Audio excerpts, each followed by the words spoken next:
अस्सलाम वालेकुम। तो बात करते हैं इम्यूनोग्लोबुलिन्स के सेकंड पार्ट की। अगर आपने फ़र्स्ट पार्ट नहीं देखा तो डिस्क्रिप्शन में मैं लिंक ऐड कर देता हूँ। इसको समझने के लिए वो पार्ट देखना ज़रूरी है, पहले उसको देख लीजिएगा, ठीक है? अगर देख लिया तो आइए स्टार्ट करते हैं। आज की इस वीडियो में हम बात करेंगे मोस्ट इंपॉर्टेंट एमसीक्यूज़ जो कि इम्यूनोग्लोबुलिन से पूछे ही पूछे जाने हैं, आपसे लाज़मी आपसे पूछे जाते हैं। वाइवा हों, एससीक्यू हों, एमसीक्यूज़ हों, लाज़मी पूछे जाते हैं। वो अब क्या हैं? सबसे पहले हमने टाइप पढ़ी थी इम्यूनोग्लोबुलिन्स की आईजीजी। आईजीजी के बारे में सबसे पहले आपको ये पता हो कि मोस्ट अबंडेंट एंटीबॉडी क्या है। मोस्ट अबंडेंट से क्या मुराद है कि मतलब कंसंट्रेशन, जो सीरम कंसंट्रेशन होती है वेरियस एंटीबॉडीज़ का, उसमें सबसे ज़्यादा किसकी कंसंट्रेशन है, तो वो आईजीजी की है। ठीक है, 75 to 80%।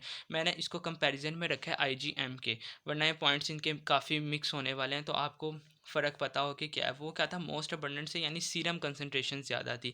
ये है लार्जेस्ट इन साइज़, यानी हम क्या कह रहे हैं कि साइज़ के हवाले से लार्जेस्ट है। तो वो हमारे पास क्या है, मतलब ये पेंटामेरिक स्ट्रक्चर होता है। बाकी जो मोस्टली एंटीबॉडीज़ है ना, वो मोनोमेरिक फॉर्म में होती हैं। ये ओनली एंटीबॉडी जो पेंटामेरिक फॉर्म में, कुछ बुक्स में लिखा है कि 5 बाइंडिंग साइट्स होती हैं, कुछ में लिखा है कि 10 बाइंडिंग साइट्स होती हैं, लेकिन लार्जेस्ट ये हमारे पास एंटीबॉडी आईजीएम होती है। ठीक है, अगर हमारे पास एक्यूट इलनेस है, यानी एक्यूट फेज एंटीबॉडीज, आपसे कोई पूछ लेता है कि name the acute phase antibody, तो वो एक्यूट इलनेस के अंदर आईजीएम होती है। लेकिन अगर क्रॉनिक इलनेस है, यानी लंबे अरसे के लिए, एक्यूट होता है कि अचानक से होगी और फिर ख़त्म होगी, क्रॉनिक होता है जो लंबे अरसे तक के लिए, उसमें हमारे पास आईजीजी इन्वॉल्व होती है। ठीक है, इसके अलावा ये हमारे पास प्राइमरी या फिर फर्स्ट रिस्पॉन्स में कौन सी एंटीबॉडी इन्वॉल्व होती है, आईजीएम, और सेकेंडरी रिस्पॉन्स में आईजीजी इन्वॉल्व होती है।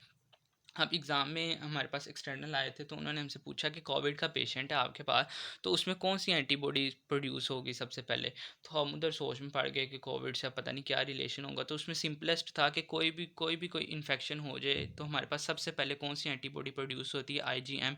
तो उसका आंसर था आईजीएम एंटीबॉडी प्रोड्यूस होगी। ठीक है, उसके बाद कौन सी एंटीबॉडी है जो प्लेसेंटा को क्रॉस कर सकती है। आपका एम्ब्रियो में भी एक इंपॉर्टेंट क्वेश्चन है प्लेसेंटा वाले में से, कि कौन सी एंटीबॉडी है जो कि प्लेसेंटा को क्रॉस कर सकती है। तो only IgG can cross placenta. ठीक है, तो आपको ये वाले इंपॉर्टेंट पॉइंट्स है जो आपको पता होने चाहिए लाजमी। ठीक है, नेक्स्ट है हमारे पास आईजीजी, आईजीए, सॉरी, आईजीए के बारे में क्या है कि आईजीए हमारे पास बॉडी की जितनी भी सिक्रीशंस है ना, उनमें इन्वॉल्व होती है। ठीक है, सलाइवा हो गया, हमारे टीयर्स हो गए, स्वेट हो गया। एक चीज़ होती है क्लोस्ट्रम। अब क्लोस्ट्रम क्या है, क्लोस्ट्रम बेसिकली वेरी फर्स्ट, या you can say initial secretion from the mother's breast.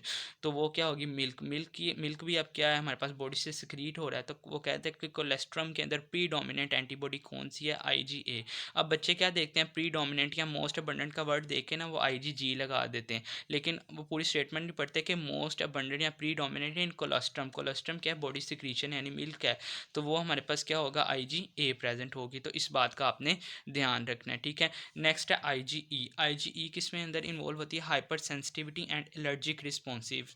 Hyper sensitivity क्या होती है, हाइपर सेंसिटिविटी हम कहते हैं कि एबनॉर्मल एग्जैजरेटेड रिस्पॉन्स हो जाता है टू एन एलर्जन। कोई भी एलर्जन आया और वो इतना एग्जैजरेटेड रिस्पॉन्स हो जाता है, तो उसको हम कहते हैं हाइपर सेंसिटिव स्टेट। ठीक है, या एलर्जिक रिस्पॉन्स यू कैन से। तो उनमें कौन सी एंटीबॉडी इन्वॉल्व होती है, आईजीई। ठीक है, और ये क्या करती है, मैस्ट सेल के एक्ट करती है और फिर हिस्टामीन को रिलीज़ करती है। हिस्टामीन ने अल्टीमेटली इन्फ्लेमेशन कोज करनी होती है। वो क्या थी, मोस्ट अबंडेंट थी। ये क्या है, सबसे मिनिमम कंसंट्रेशन में हमारे पास प्रेजेंट होगी वो आईजीई होगी। ठीक है, तो ये आपको पता होना चाहिए। ठीक है, उसके अलावा हमारे पास बची आईजीडी। आईजीडी क्या है, डी से आप याद रख लें कि आईजीडी जो होगी वो डिफ्रेंसिएशन में इन्वॉल्व होगी कि इनकी बीटा सेल, बी लिम्फोसाइट जो होते हैं। ठीक है, उनका वैसे फंक्शन इतना क्लियर नहीं है, इतना पूछा भी नहीं जाता, लेकिन आपको पता हो कि ये बी सेल रिसेप्टर्स के तौर पे एक्ट करते हैं और उनकी डिफ्रेंसिएशन में इन्वॉल्व होते हैं। तो ये चंद पॉइंट्स हैं जो कि एग्ज़ाम में रिपीटेडली पूछे जाते हैं, एमसीक्यूज़ बन सकते हैं। तो ये आपको सारे इस तरह पता हों। उनमें भी मैंने जो ज़्यादा इंपॉर्टेंट थे वो साथ मैंने हाईलाइटेड फॉर्म में कर दिए हैं। ठीक है, तो any Curie you can ask. Thank you so much.